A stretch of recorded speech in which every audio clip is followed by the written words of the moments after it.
Mesdames et messieurs, ce soir je vais vous raconter une histoire qui dépasse l'entendement. Une histoire tragique, presque irréelle, mais bien réelle. Une histoire qui s'est déroulée dans la chaleur étouffante de l'été 2016, dans la ville de Memphis, au Tennessee.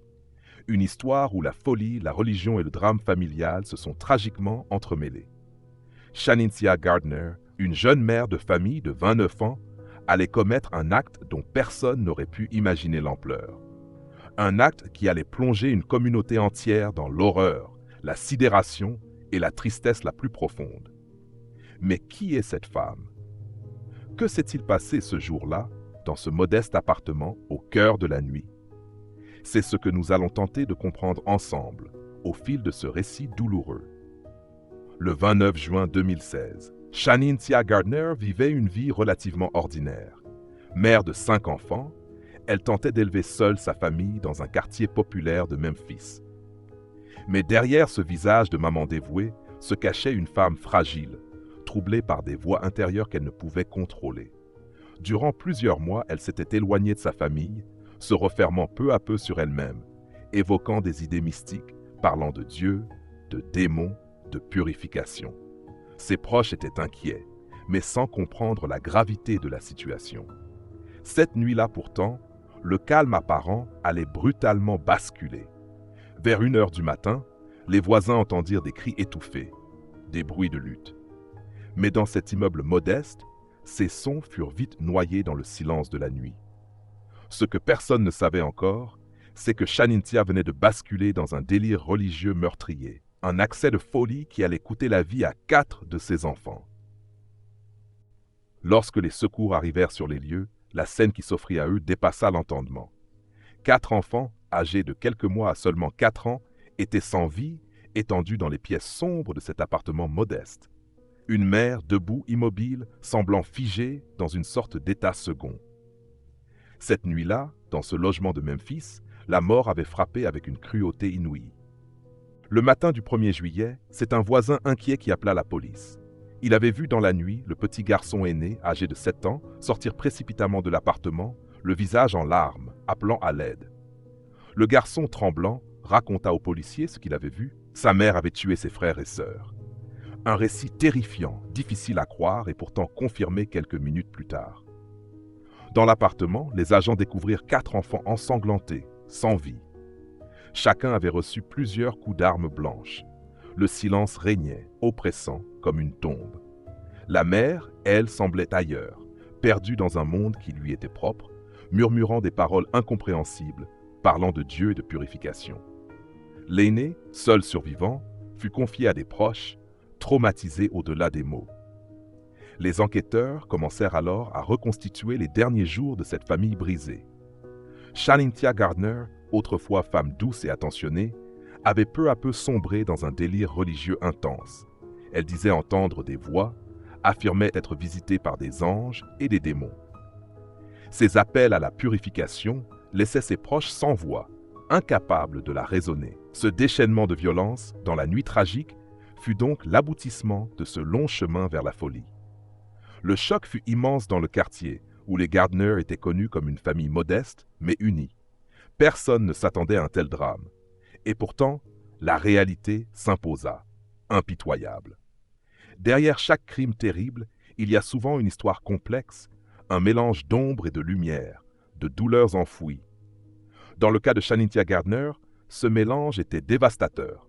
Une bataille acharnée entre la foi et la folie, un combat intérieur qui allait détruire une famille. Depuis plusieurs mois avant le drame, Shanincia avait changé. Ceux qui la connaissaient parlaient d'une femme habitée par une ferveur religieuse intense et inquiétante. Elle fréquentait assidûment des groupes religieux très stricts, où elle se laissait convaincre que le mal rôdait partout. Elle était convaincue que ses enfants étaient en danger, que des forces obscures voulaient s'emparer d'eux. Ces mots se faisaient de plus en plus étranges, évoquant des sacrifices nécessaires, des purifications. Mais cette foi extrême masquait en réalité une détresse profonde, un trouble mental sévère qui ne demandait qu'à éclater. Les experts psychiatriques appelés sur l'affaire évoquèrent un épisode psychotique aigu, caractérisé par des hallucinations auditives et visuelles, des délires religieux, un isolement social. Chanintia était prisonnière d'un monde où réalité et illusion s'entremêlaient dangereusement. Elle croyait sincèrement obéir à un ordre divin en mettant fin à la vie de ses enfants, pensant les sauver d'un mal invisible. Cette frontière floue entre foi et folie est souvent difficile à comprendre pour ceux qui ne la vivent pas. Pour ses proches, elle restait la mère aimante qu'ils avaient toujours connue, malgré ses signes inquiétants. Pour les enquêteurs et les psychologues, elle était devenue un symbole tragique des dangers des troubles psychiatriques non traités. Dans cette bataille intérieure, la violence est devenue inévitable. Et dans cette nuit de juillet, la lumière s'éteignit pour 4 enfants innocents. Après l'horreur vient toujours le temps des questions. Qui est responsable? Que dit la loi face à une telle tragédie? Comment juger une mère prise dans les griffes de la folie? C'est le difficile défi qui attendait les autorités de Memphis. Dès son arrestation, Chanintia Gardner fut placée en garde à vue. Elle ne montrait aucune résistance, murmurant des phrases incompréhensibles entre prière et délire. Les policiers, eux, étaient confrontés à une scène qu'aucun d'eux n'oublierait. L'enquête débuta aussitôt avec la volonté de comprendre les circonstances exactes du drame. Très vite, les médecins légistes confirmèrent que les enfants étaient morts des suites de multiples coups portés à l'arme blanche. Le motif semblait lié à un accès de folie aiguë. Les experts psychiatriques furent appelés à évaluer la santé mentale de la jeune femme. Après plusieurs semaines d'observation, le verdict tomba. Chanintia Gardner souffrait d'un trouble psychotique grave. Lors du procès, sa défense plaida la folie, arguant qu'elle n'était pas responsable de ses actes au moment des faits. Cette thèse divisa la communauté entre ceux qui voulaient voir en elle une mère victime de sa maladie et ceux qui réclamaient justice pour les enfants disparus. La justice, dans sa complexité, dut alors trancher entre compassion et sanction. Le procès fit la une des journaux locaux, mais l'affaire resta largement inconnue hors du Tennessee. Pour la communauté, ce fut un choc immense, un traumatisme difficile à surmonter. Les Gardner n'étaient plus qu'un souvenir tragique, un drame dont personne ne voulait se souvenir. Après le tumulte du procès, il reste des voix silencieuses, celles des proches, des voisins, des amis qui tentent de comprendre l'incompréhensible. Ils parlent de Chanintia, de ses enfants, de cette famille brisée, mais aussi d'un système qui n'a peut-être pas su entendre les signaux avant le drame. Les voisins se souviennent d'une femme souriante, parfois réservée, souvent absorbée par ses prières. Une mère qui aimait ses enfants, malgré les difficultés. Certains évoquent des appels à l'aide, des signes d'angoisse, une détresse palpable. Mais dans cette société où le tumulte du quotidien fait souvent oublier la souffrance cachée, personne n'a su intervenir à temps. Les services sociaux, eux, avaient croisé la famille à quelques reprises, mais sans percevoir l'urgence.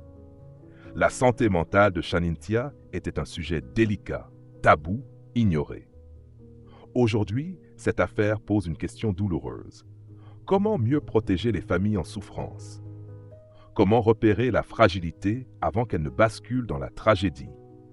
Des associations militent pour une meilleure prise en charge des troubles psychiques, notamment chez les jeunes mères isolées. Parce que derrière chaque chiffre, chaque nom, il y a une histoire, une vie brisée, des enfants arrachés à la vie. Ce drame, aussi terrible soit-il, nous invite à la vigilance, à la compassion et à l'action, pour que demain, aucune autre famille ne connaisse pareille souffrance. Mesdames et messieurs, cette histoire vraie, douloureuse et bouleversante est un appel à l'humanité. Que la mémoire de ces enfants nous guide vers un monde plus juste et plus attentif à ceux qui souffrent dans le silence.